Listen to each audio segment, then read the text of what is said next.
Alright, ladies and gentlemen, welcome to the beginning of the Playthrough Water Month, ladies and gentlemen. And we're going to be starting off with one of my favorite Nintendo games of all time and a big channel favorite of mine. Ladies and gentlemen, this is Super Mario World for the Super Nintendo Entertainment System. In this strange land, we find that Princess Toadstool has been missing again. It looks like that Bowser creep is at it again. Oh, what such a windbag he is. So anyway, with that being said, let's get on with the first stage of the game. Yoshi's Island 1. So what could I expect from Super Mario World? Super Mario World is of course the first 16-bit Mario game to ever grace the Super Nintendo Entertainment System and was also a launch title for that particular system when the system was originally launched in Japan in 1990. It also was a launch title for the Super Nintendo in United States and the in Europe in 1991, 1992 respectively. It was well known for being one of the best-selling and one of the most critically acclaimed Mario titles of all time. Mostly because it remains a fan favourite to this day. Well, one of them in the Mario series. It's well known for having very smooth controls, absolutely amazing physics that are a lot more better than the other Mario titles and other stuff.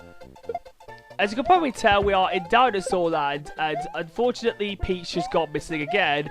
Presumably Bowser has kidnapped her.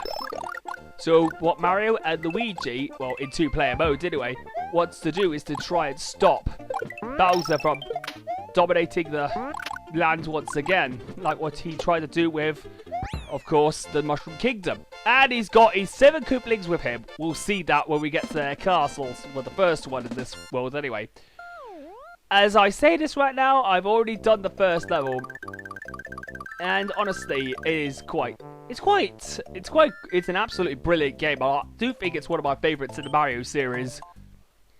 So with that being said, we got the first one cleared and we got off to our first secret, the Yellow Switch Palace stage.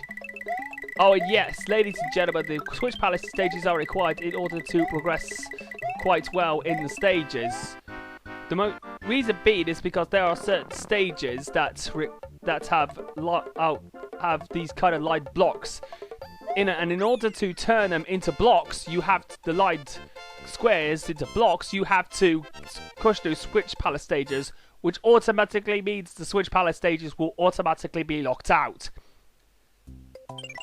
As we've already got the first one, others require a secret key, which of course we'll see later on, which allows you to go to secret areas, which are marked with red dots that flash. The yellow dots. So what this one actually does in the series is pretty much. So it's signified by one X. Oh, for God's sake! One area in this game. Each of the areas are marked with coloured circles in order to find out what is in what kind of areas there are. If it's multiple exits, it's red. If it's only one exit, it's yellow. And we get introduced to one of my favourite characters in the entire game, Yoshi! Whoa. Yeah, whoa. Here we go. Now, first world is actually quite easy, despite the fact that I've been losing my power-ups quite often. And yes, the power down. And yes, the power down actually goes back to Super Mario Brothers logic. Despite if you have a fire flower or a cape feather later on. Well, at least I'm not playing as badly as, well, you know who. And guess what? I'm going to be doing a Let's Endure on his Mario Kart 8 LP. And the LP I also did, well, a few months ago, including the DLC as well. I swear that guy does not do doesn't do the LP of. What the heck? Did the whole video just skip? Oh, strange! It just skipped. Stupid thing. Right. right? Just all I had to do was to go back onto Yoshi and hop up. So whenever you actually hop off Yoshi's back, jump off of Yoshi's back, you get a great height. That's good for some of the alternate exits that you need to reach. Now, for those who are wondering, am I going to go for all the secret exits? Well, to be honest, I'm going to do like what I did. I'm not going to do 100% like what I did with Crash Bandicoot, because I think it's going to take too much. But I will do Star World, and I will get some secret exits, especially the Switch Palace stages, which are required in order to get through the harder stages quite safely. Yes, ladies and gentlemen, the music in this game is also amazing, mostly because I absolutely love the athletic theme in this one. Well, I believe each game has its own athletic theme, and especially Super Mario World 2, which also was named Yoshi's Island. I think Super Mario Bros. 3 also had an athletic theme as well. Correct me if I'm wrong.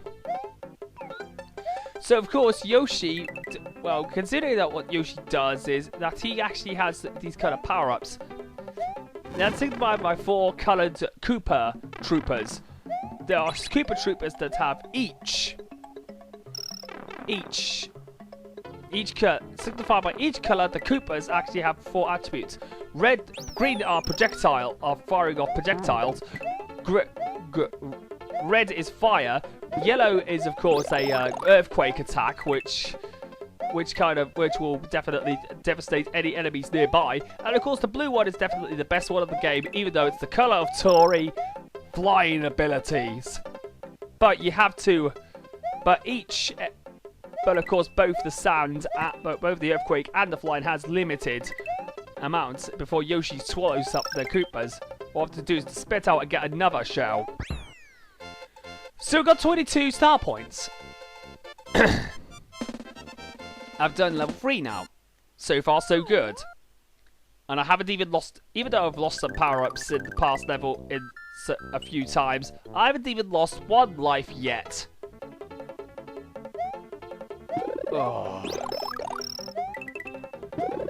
Yes, and ladies and gentlemen, unlike in Super Mario Bros. 3, there was an item reserve system, but unfortunately, you can't use it during the stage.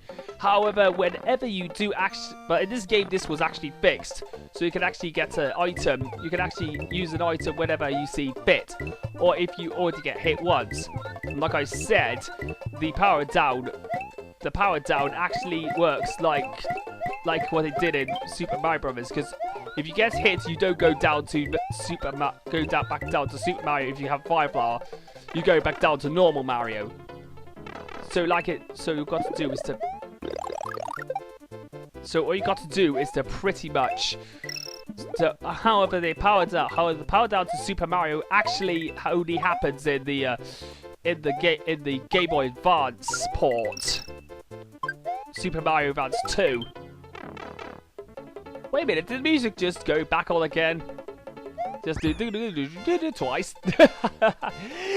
Alright, so I nearly got 100 on my before the first castle. Damn. Anyway, we got to Iggy's castle. Out of all the castles, this is the easiest of the lot. All we got to do is to avoid the lava, because a lot of people would say, is lava instant death? And yes, it is instant death. Because I know, but then again, a lot of you have already known that by now. Our P block is to get that. If you want to get a Fire Flower, then use the P block, because you won't be able to reach it otherwise.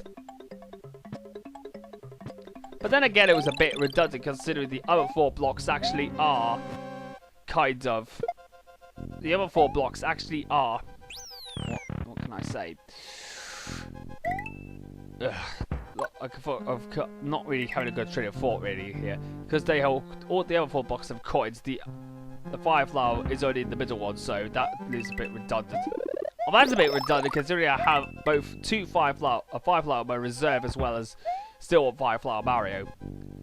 I'm still surprised I haven't lost that yet. Anyway, first boss, Iggy Koopa.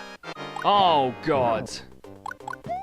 Oh wow! Damn it. Well, in my honest opinion, the Koopalings being playable in Mario Kart 8 and Mario and Super Smash Bros. For Wii U 3DS is actually pretty good.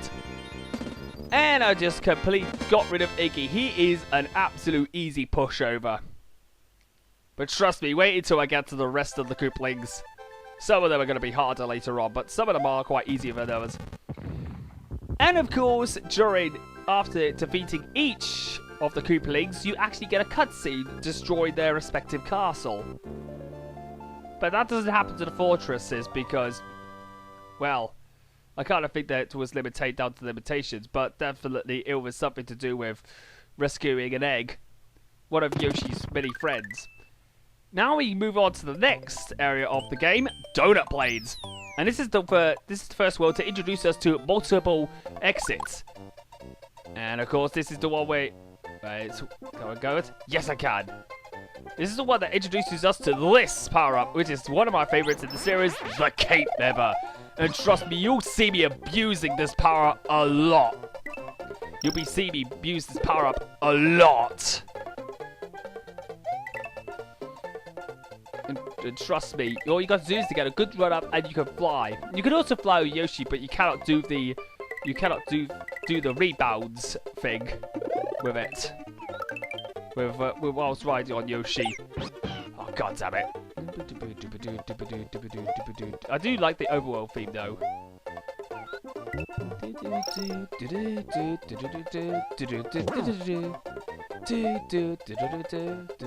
Oh, I do love this overworld theme. Whoa, 50 star points, and yes, whenever you actually hit the top of the tape, you can also get 3 lives as well, which is a nice bonus. And because I got 100 star points, you are definitely going to a bonus game. All you got to do is to get each power up. You got to match the corresponding power up items. Like you only got 3 of them: mushroom, fire flower, and star. I failed the first time. Damn it. Alright, next up we are off to Donut Plains 2, and another element that was recycled from Mario Bros. 3, which is, of course, the side-scrolling levels. And trust me, I'm not a fan of these. These definitely... The side-scrolling levels are an absolute nightmare to go through, especially the later ones. You'll see them later on in this game. Definitely the worst one I have in terms of the auto-scrolling levels are definitely the worst ones. I definitely will admit are the ones from the Butter Bridge, the first Butter Bridge. Anyway.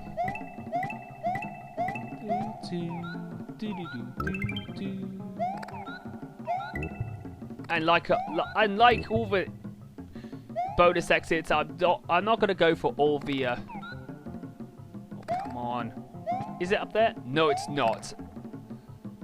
Let me try. Wait a minute. Let me try that one. Why don't I try that one?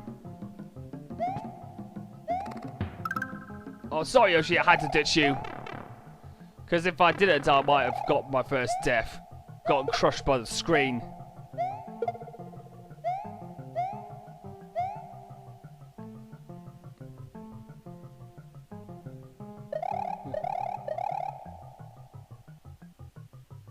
I do actually like a bit of a bump. There's kind of vibraphone, I believe it is. Oh, can I get to it? Come on, let me see. Oh, I got it to it, and this is the first time I show off the key, the bonus key areas. You get a key and a lock. Once you connect the key to the lock, you get to a secret area. This would be, of course, none other than the Switch Part stage. And trust me, this is the one where Elliot from Super Gaming Brothers died from it. And one of the many highlights of it, though. Oh, trust me, I don't die in this Switch Palace. No, I die in the next one. Spoiler alert. Which is, I think it's in beginning of part 3, by the way. I'll definitely do an SGB reference, though, so I wouldn't be the only one to have died in the Switch Palace. I know that was a bit, I know that might be bad. Anyway, with the Green Switch Palace done, I'll see you guys in part 2 of Super Mario Bros. Where we tackle the rest of Donut Plains and begin with the Vanilla Dome. So with that being said, I'll see you guys in part 2 of Super Mario World.